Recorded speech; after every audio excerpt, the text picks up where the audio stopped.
Ressuscite, ô Dieu, et juge la terre, car tu hériteras de toutes les nations. Ressuscite, ô Dieu, et juge la terre, car tu hériteras de toutes les Rassemblement de Dieu, au milieu de ces juges les dieux. juge la terre, Jusqu'à quand jugerez-vous injustement, réclamez pour le parti des pécheresse. Chers auditeurs de Dialogue RCF, bonjour. Au micro, le Père Jean Guet, orthodoxe du Patriarcat œcuménique de Constantinople, recteur de la paroisse Sainte-Hermogène à Marseille. Depuis 2 semaines, je me proposais de parler de cette problématique aussi qui agite notre société, qui concerne au fond la relation de l'Église et de l'État, de la religion et du pouvoir temporel, qui s'exprime à travers le thème de la laïcité.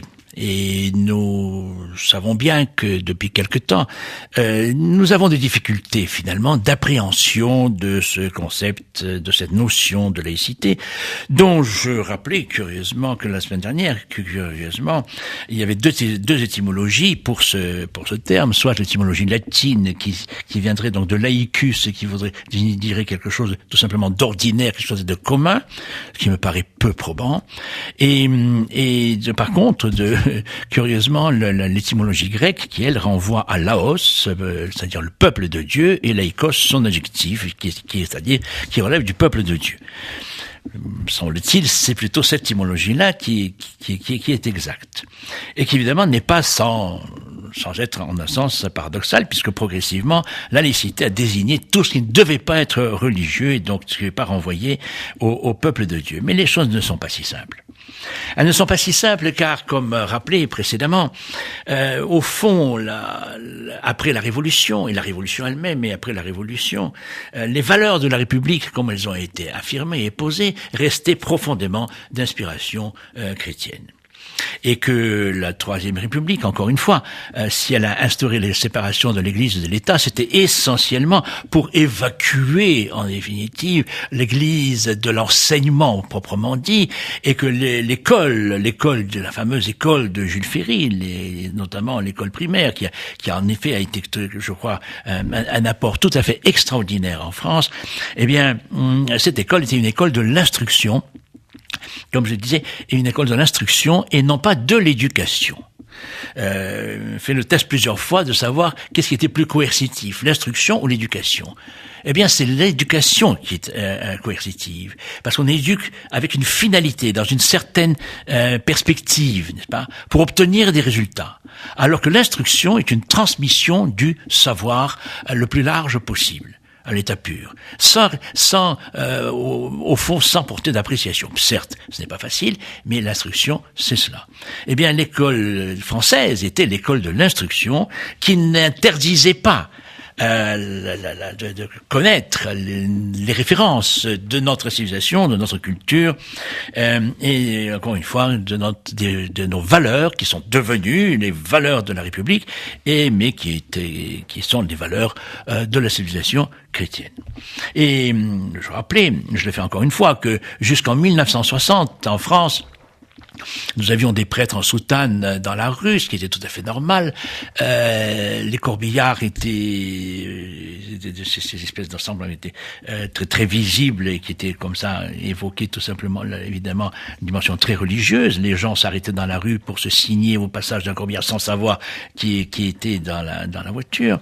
Et je rappelle encore une fois que dans les cantines, il n'y avait pas de viande le vendredi. Et j'ajouterais même que le programme de radio de ce qui est aujourd'hui Radio France, c'est-à-dire de la radio d'État, eh bien le vendredi saint également avait un programme tout à fait spécifique toute la journée parce que c'était le vendredi saint.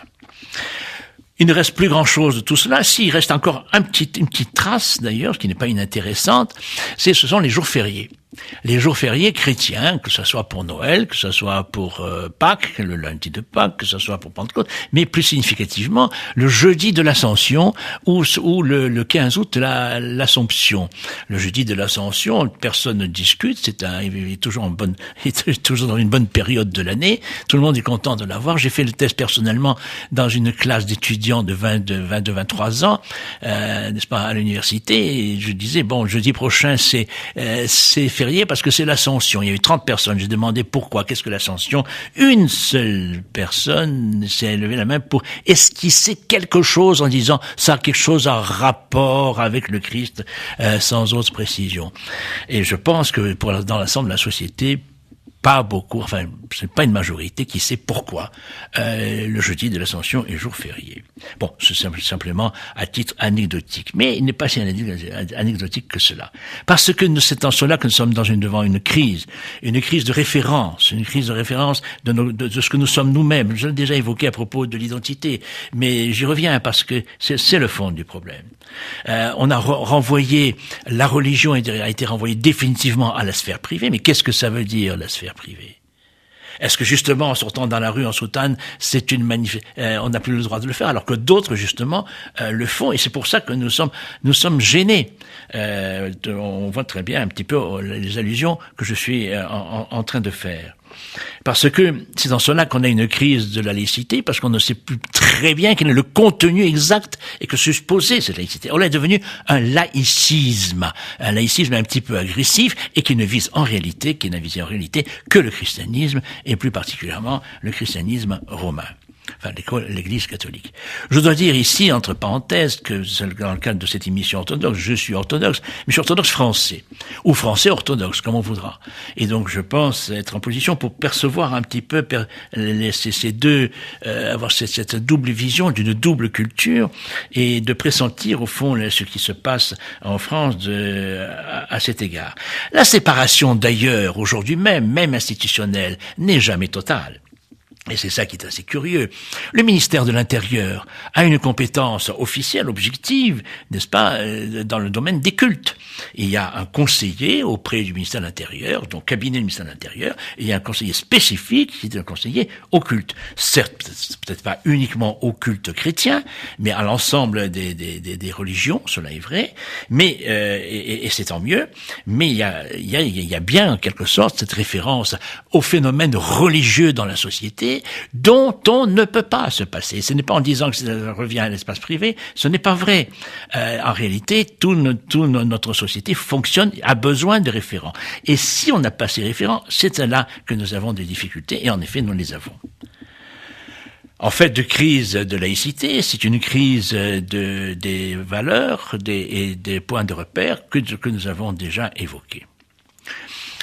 Et me semble-t-il, est tout à fait indispensable, et c'est ce qui est déjà en train de se passer, que les diverses religions aient des organes représentatifs qui dialoguent, qui discutent avec l'État, et cela se fait d'ailleurs d'une manière ou visible, ou parfois d'ailleurs d'une manière beaucoup plus discrète.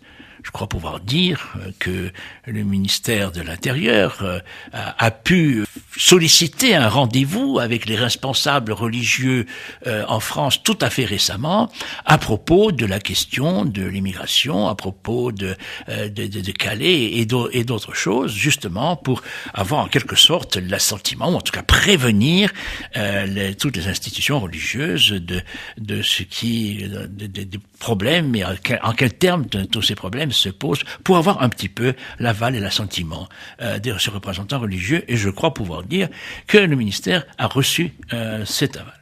Dans le monde orthodoxe, et en particulier en Russie, mais cela est vrai des autres pays, encore une fois, relevant de cette symphonie byzantine que j'évoquais il y a 2 semaines, la relation n'est pas si douloureuse que cela.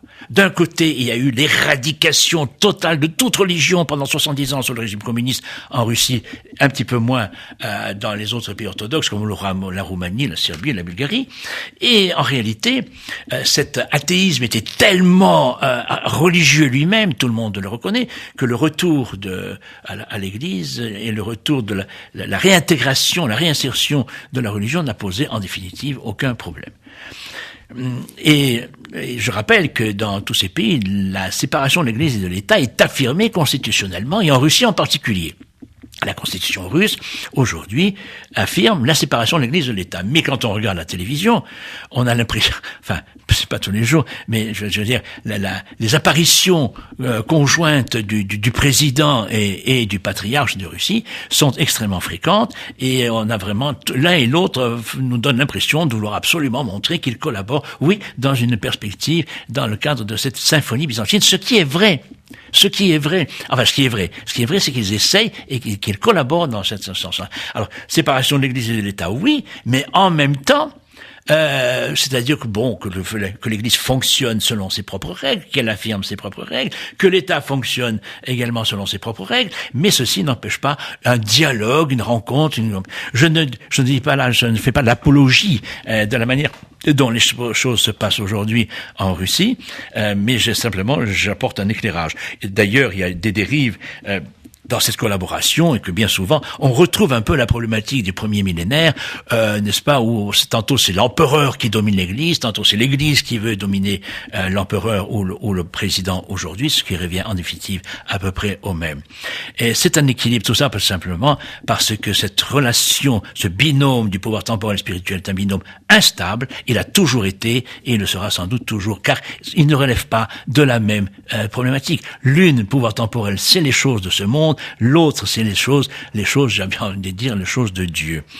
Et que, ou bien la société civile accepte de se référer à la religion pour avoir quelques points de repère, ou bien elle le refuse. Elle ne peut pas le refuser, parce que si ce n'est pas une idéologie, ça sera une autre idéologie, parce que je crois profondément qu'ainsi fonctionne l'être humain et la société humaine. La société humaine ne peut pas se passer d'un système de référence, un système de valeurs qui en définitive fonde son tissu et qui légitime et qui justifie l'ensemble des règles, l'ensemble de la régulation qu'une société se donne. Voilà, je reste, si j'ose dire, de la manière la plus neutre possible dans une perspective laïque, tout en suggérant, encore une fois, que nous avons besoin d'un système de référence et que nous appartenons historiquement à la civilisation chrétienne. Bonne fin de journée, bonne semaine, à la semaine prochaine.